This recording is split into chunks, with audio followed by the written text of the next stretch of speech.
Quand on fait du karaté, on a des sensations, en fait ça va dépendre des katas et des combats. Dans les combats, forcément on a un peu d'adrénaline parce qu'on est en face de l'adversaire, on ne sait pas ce qu'il peut faire et à tout moment on va se prendre un coup puissant au visage ou au corps. Donc forcément on a un peu d'adrénaline. On a quand même du bonheur parce qu'on est là, d'un coup on va attaquer, on va mettre une super belle technique, forcément on va être super content.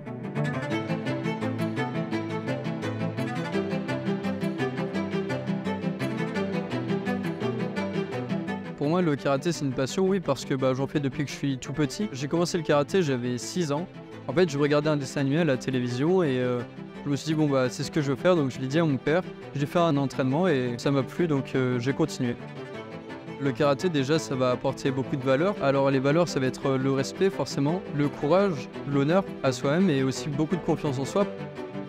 Moi, à mes débuts, j'ai commencé le karaté sans avoir d'ambition. J'ai commencé par les championnats régionaux, nationaux, qui m'a poussé à un niveau international pendant quelques années avec l'équipe. Le partage a toujours été présent. J'ai toujours voulu encadrer, partager mon expérience, mon savoir avec la jeune génération. Donc, ce que je perpétue au jour d'aujourd'hui, parce que j'estime que l'expérience que j'ai eue après plus de 30 ans de pratique, après avoir voyagé, après avoir côtoyé des grands champions sur le tatami, j'ai appris d'eux et je souhaite transmettre ce savoir-là à la jeune génération, ce qui va leur permettre une bonne pratique, une évolution et surtout de se dépasser.